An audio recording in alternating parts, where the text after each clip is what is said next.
Graça e paz, gente.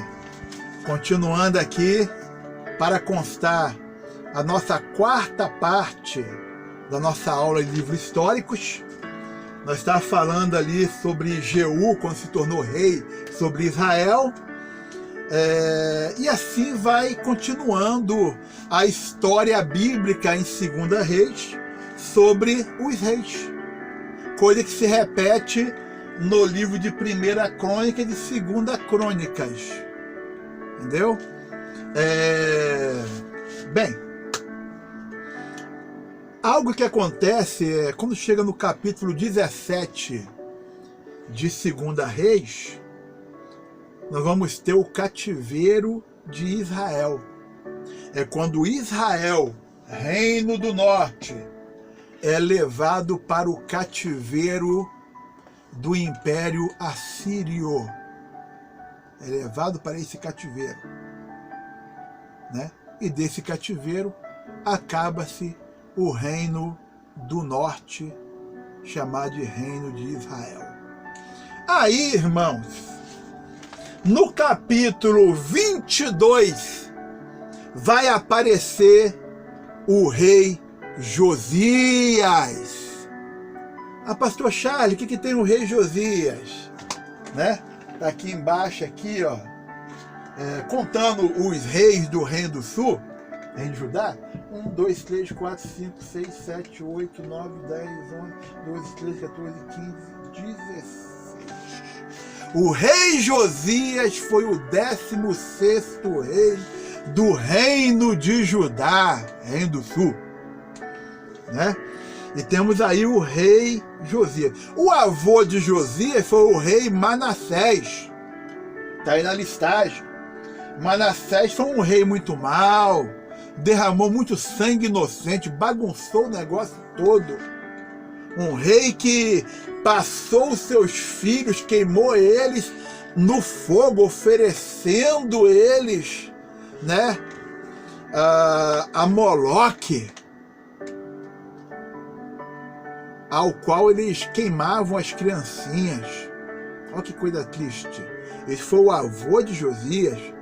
Aí quando chega o pai de Josias para reinar, faz tudo que é ruim aos olhos do Senhor. Então, ele reina pouco tempo, morre logo. O rei morreu rápido. Quem tem que assumir o reino no lugar? O filho do rei. Eles olham para um lado e para o outro, aí vê um garotinho, um garotinho de 8 anos, chamado Josias. E Josias, ele é ungido a rei. Fica ali com tutores.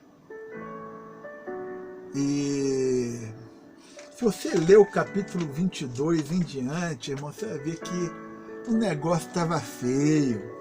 O pessoal nem sabia o que era a lei de Moisés. Sabia nada, não conhecia nada.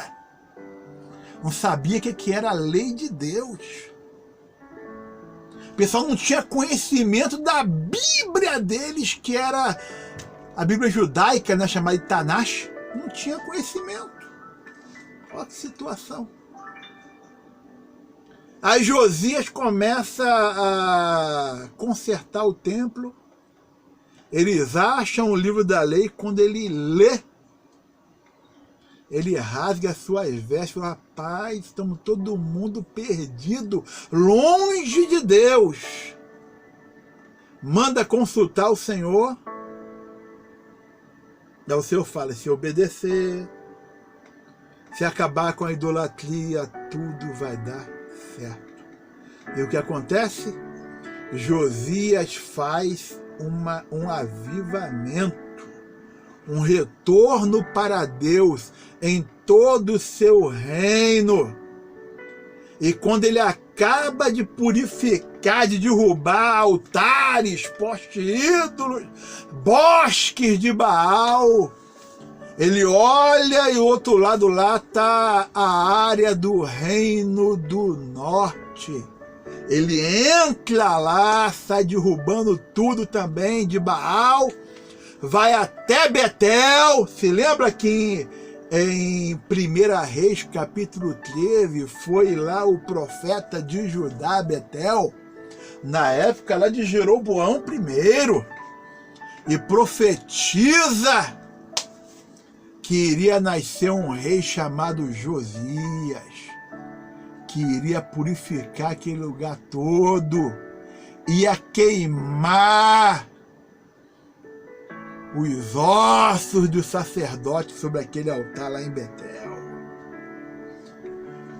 Josias, quando chega lá, quando vê o cemitério aqui que é aqui, dos sacerdotes, desenterra tudo e vamos queimar sobre esse altar. De repente, é porque eu não contei a história, o profeta de Judá, o profeta novo, ele morreu lá e foi enterrado. De repente, Josias, ele olha e vê um túmulo diferente. Aí ele olha assim, esse túmulo aqui, ele é diferente dos outros. O que é isso aí?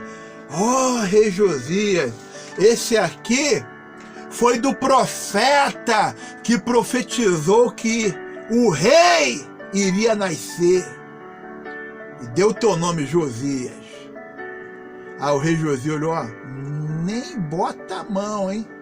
Nem chega perto desse túmulo. Deixa quieto aí. Né? E fez todo um retorno para Deus. Quando lia as escrituras, era do povo chorar. Mas depois de Josias, o povo volta a pecar novamente.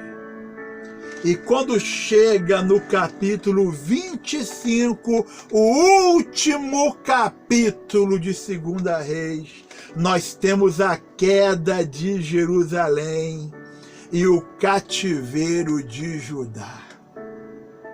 Ó, o cativeiro do reino do sul, o reino de Judá. Quando chega, irmãos, 1 Crônicas, 2 Crônicas, é a repetição, né? É um livro que a maioria dos teólogos e estudiosos, ele direciona a sua autoria para Esdras. Esdras, o escriba, sacerdote, Esdras, né? Que retornou ali da Babilônia na época da reconstrução do templo.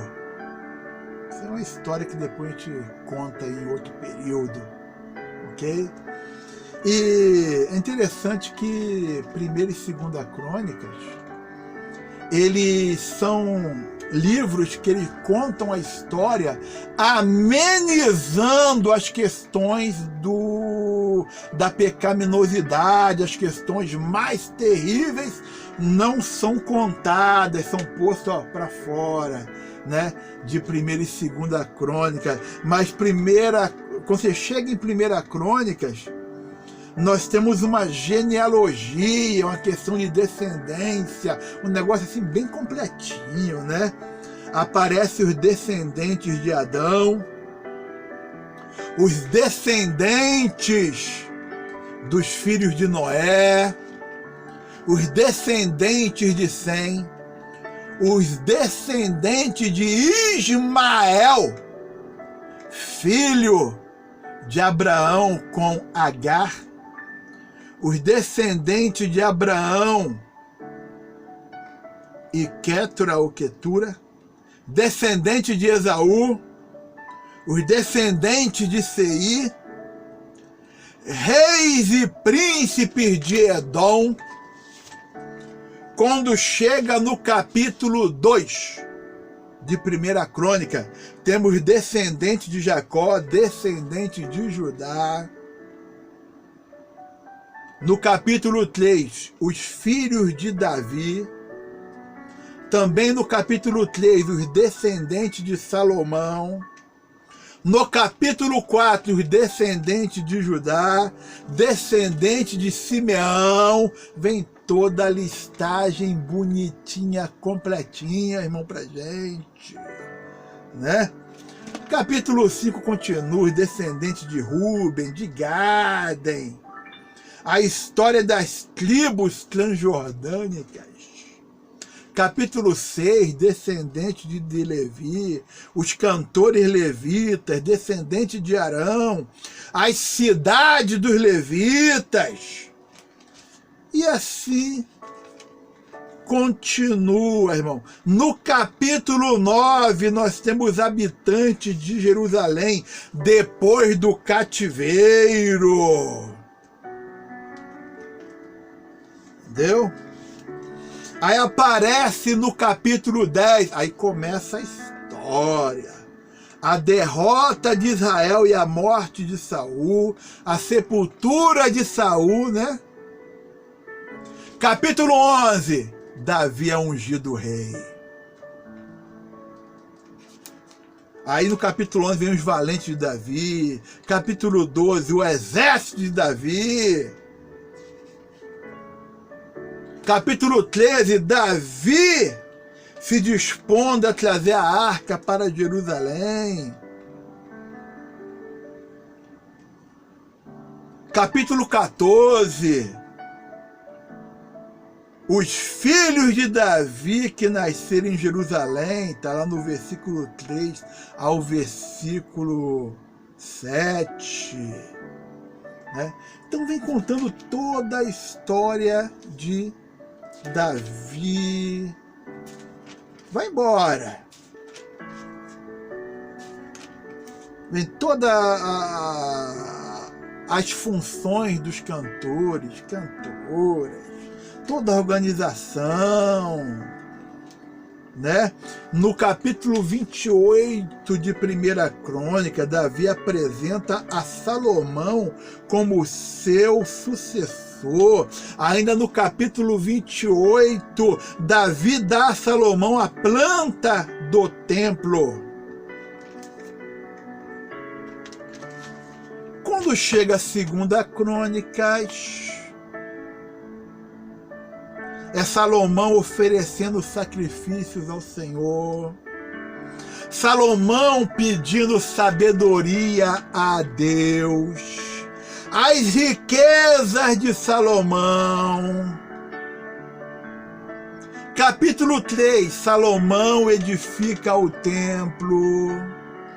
Aí vem todas as ornamentações do templo. No capítulo 5, Salomão pega a arca da aliança e leva para dentro do templo. Salomão fala ao povo no capítulo 6. Salomão ora a Deus, que é a oração bonita.